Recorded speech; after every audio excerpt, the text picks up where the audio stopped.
Okay. Now, if you all don't know, for all those tuning in right now, there is a specific place that has a certain culture to it. I know a lot of places have a certain culture to it, but when it comes to this place, you just know it when you get here. The go-go music. You got the Wizards, the Capitals, the Mystics. You got the Mumbo Sauce. They call it Chocolate City. Washington, D.C., the 202. There's a team in that state. Well, technically they play in Maryland, but they're called Washington for a reason. They was going over new team names and everything. Then got a brand new ownership, new head coach, drafted a quarterback this year, got some new pieces, got a leader on the defense, and Bobby Wagner, Terry McLaurin. You know, you got Brian Robinson, you got Noah Brown that came over from the Cowboys as well. Dan Quinn, new head coach. Joe Witt Jr. as the defensive coordinator. You got Cliff Kingsbury as the OC. And I know for certain there aren't too many people that thought that this team would be 6-2 after 8 weeks. But guess what? The Washington Commanders are 6-2 in 8 weeks in the NFL. And you want to know where they stand right now in the NFC? Let me tell you what their quarterback said about the fan base. He said, I love the fan base here, man. I love the DMV. I love this organization, man. I couldn't be happier for them. He is enjoying it here. They have won 4 of their last 5 games. Starting against the Cardinals on the road, they go into Arizona, beat them 42-14, put up 5 touchdowns in that game. Then they play against the Cleveland Browns. Another beatdown to a team that was in the playoffs last year. Beat them 34-13, 4 touchdowns in that game. Against the Baltimore Ravens, you know, it's steeper competition. They lost the game 30-23, so they didn't get blown out, but they did give up a lot of points. Then they go on the road. Then they go back home, play the Carolina Panthers. Beat them 40-7. 4 touchdowns in that game. And then we all know, unless you were under a rock, you saw what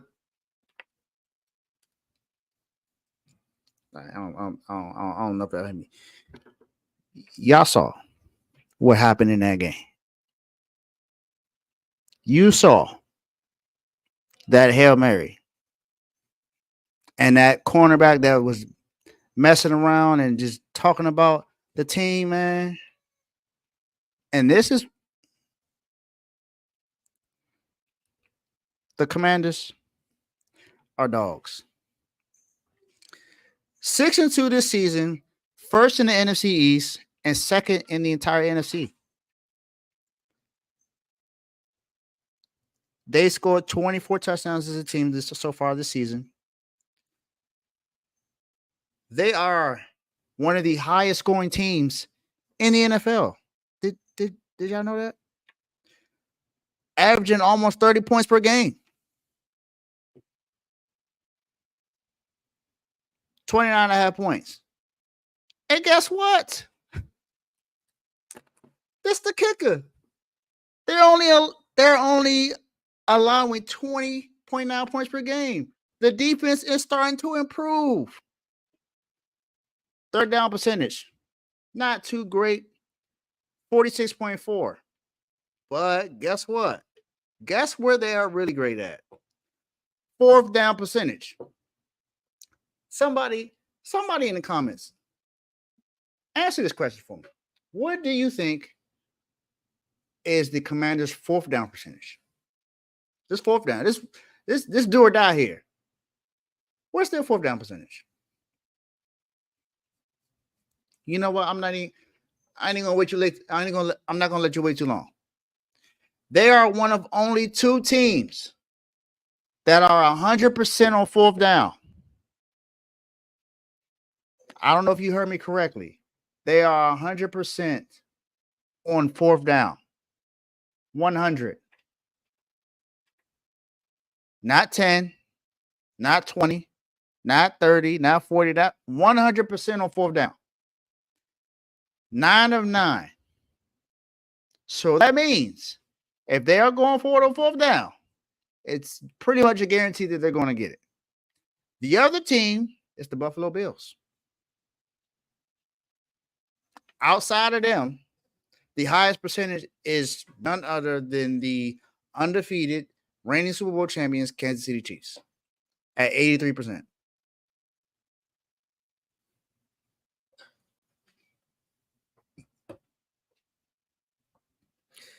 Defense is improving. Like I said, they're not one of the, I wouldn't say they're one of the highest sack teams in the NFL, but they're up there. 21 sacks as a team on defense. Not really a turnover kind of a team, but 3 interceptions. Had a pick 6 this year. Then you look at fumbles. They forced 6 of them. Only recovered 4, but they forced 6 of them. So they're punching the ball out too. Sounds to me like the Commanders are doing what they can to improve this team and looking to be a threat in the NFC. I will say this. I didn't see this coming. I knew Jaden Daniels was good. But I wasn't expecting this soon. But he is playing really good. We all know about his record-breaking percentage in the first 4 games in the NFL career. No one had a higher completion percentage than him. I believe it was 85 or something like that. Or 82%. But it was. And then Terry McLaurin is starting to have one of his best years with Jaden Daniels. This offense is potent. And the Commanders, you just got to say it, they're dogs, man. They've come up clutch when they needed to. We all remember that. I don't know if we remember when we saw the drive when the game against the Bengals got close and he had to go down and he scored his touchdown, and that's exactly what he did. He drove the ball down the field and he threw a touchdown pass. And the game against the Bears, rookie against rookie, Caleb Williams versus Jaden Daniels. Who's going to be Offensive Rookie of the Year? Well, Jaden Daniels said it's going to be me. And he threw a Hail Mary touchdown pass to Noah Brown. Now, I mean, I know a lot of people say, well, it wasn't clean. It's like he threw it and he caught it like automatically. It got tipped, but it don't matter. The thing is, they got in position for that. And they got in position for that because of the pass he threw on third down to Terry McLaurin to get them closer to be able to throw the Hail Mary. And some of his passes just look effortless. The team's defense has played a lot better in the last few games. So the Commanders, like I said, they dogs. How long you gonna be here? It's all totally up to you. But this week, dogs for sure.